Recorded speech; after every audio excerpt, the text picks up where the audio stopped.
Hi everyone and welcome to another episode of The Awesome Cook. I'm Jake Sikora and on this week's episode I am going to revisit the 2 ingredient dough in this recipe, and it's winter time, so this is a perfect recipe for that cold time of year. It's a comfort food, and that's chicken pot pie that I'm making today. It's going to serve 6 people and it's going to be 3 smart points per serving. So let's get started.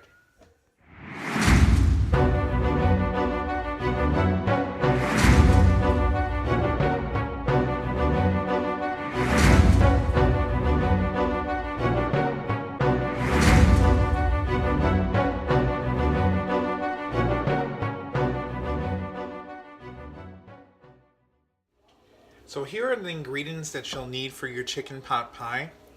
First, you're going to need to make the dough, which I'll show the end product. There is a way to make the 2 ingredient dough. If you don't know how to make it, you can refer back to my cinnamon roll recipe a couple weeks ago.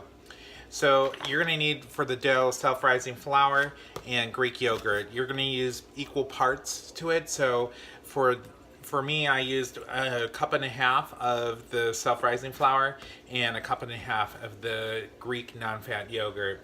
I also used this is the grocery store blend of, it's called Zesty Blend Garlic Herb and rosemary leaves. I mixed it into the dough to give it kind of an herb flavor to the crust. I'm also going to use an onion, garlic. These are frozen mixed vegetables. It has green beans, peas, carrots. You can use whatever kind of frozen vegetables you want for this. I'm going to use a can of cream of chicken. I'm also going to use this cooked chicken that I cooked earlier. And I'm also going to use some fat-free cheese, which I don't have here, shredded cheese, to make it a little bit of cheesiness in it. So before we get started putting this together, I'm going to show you the tip on how to make this chicken breast ahead of time. So this is a tip that I gave in my slow cooker chicken taco video, but I want to revisit because it's been a while since that video.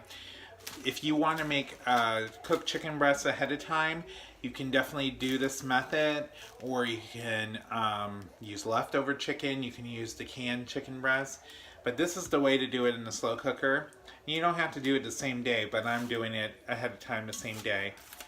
So you can put it on low, and it doesn't take too long, about 4 or 5 hours on low. I only have a couple chicken breasts in here. Or you can do it on high, and it'll take probably about 2 to 3 hours. But I created, this is the liner here. You don't have to use a liner. But the thing I use is this foil, loose foil tent.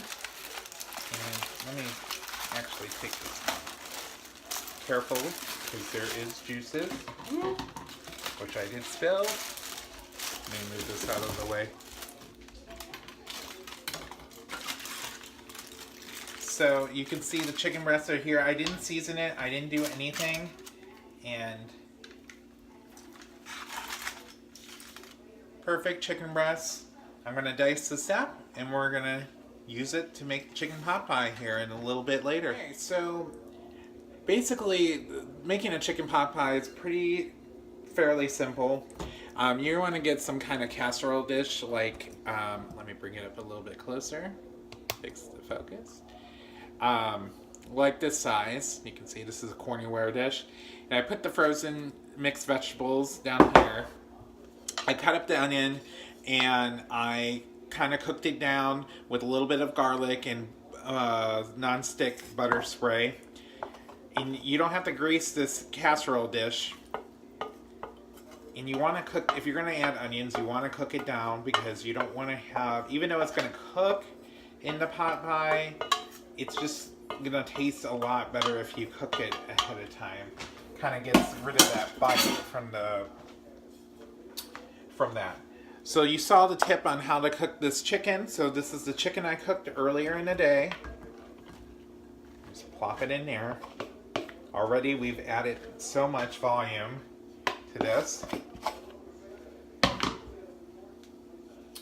So the next thing we're going to do is a half cup. I'm going to grab my measuring cup.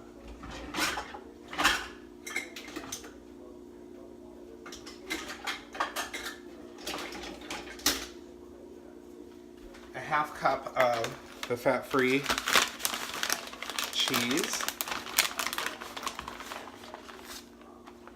Put that in there. Then we're going to use the can of cream and chicken soup. And I just wanted to let you know that this kind I'm using, this is a brand from Aldi. It's Fit and Active. So it's a lot less calories than a regular cream of chicken. And if you don't want to use cream of chicken, you can use cream of mushroom, cream of celery. It just depends on what your preference is.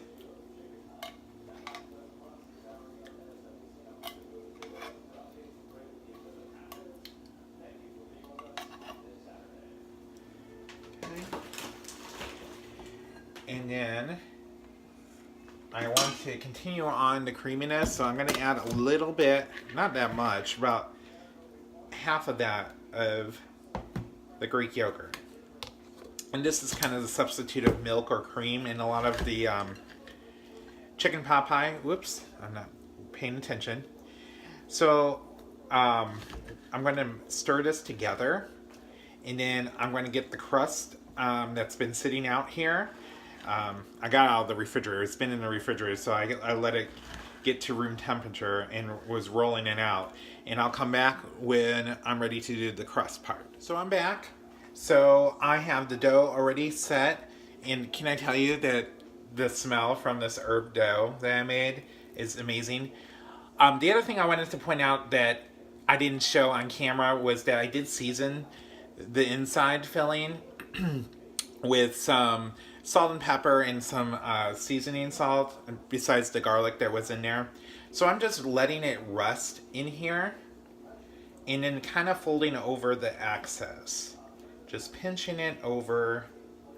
And I rolled this out. It was in a ball. And I'm just kind of folding it over. It doesn't have to be perfect. You know. One thing with a lot of things we see online on Pinterest and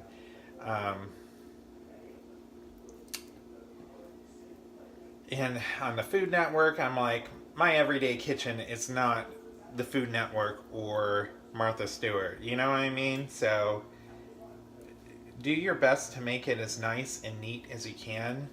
I mean, you want it somewhat visually appealing, because part of hunger and part of eating is visual appeal. Alright, so it looks like this. So the next step I'm going to do, you can do an egg wash if you would wish, or you can do like me and spray it a little bit with some butter. I'm just going to gently brush the butter spray so we can kind of get a nice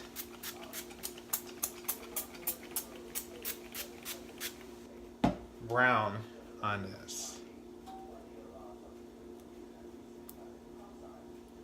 And then the last thing, and I didn't grab a knife, you do want to puncture holes in here so you can let the air out. Just like if you made a regular pie, you want to do that. Otherwise, you're going to have a chicken pot pie explosion, and you don't want that.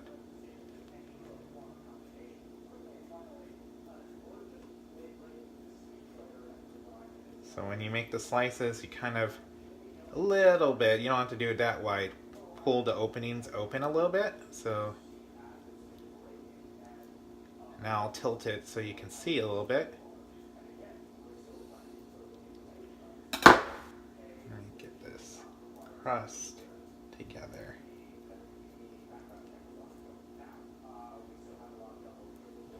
So there you go. I have an oven preheated at 400 degrees. We're going to put this in for about a half an hour to 35 minutes, and I'll come back and we'll be ready to eat.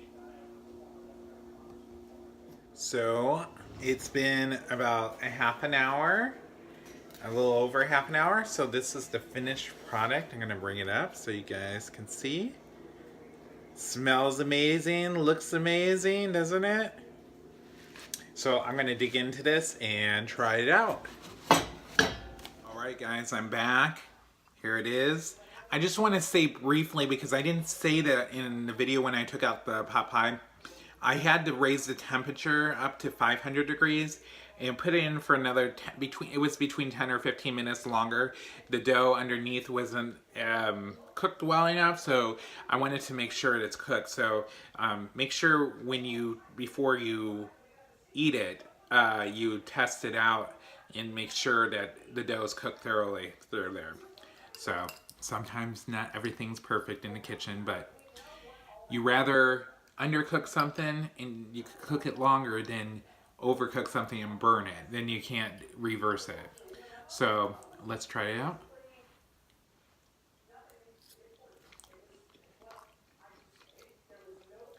Oh yeah, that's a chicken pot pie. Total comfort food. I'm gonna eat a little bit of the crust.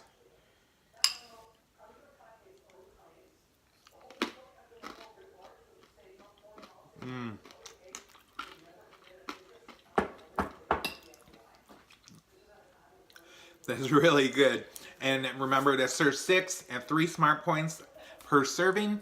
Just a heads up, if you do have more than one serving, I know 2 servings is 7 points, so just don't take it for granted it's going to be 3, just like other things if you're a Weight Watchers person.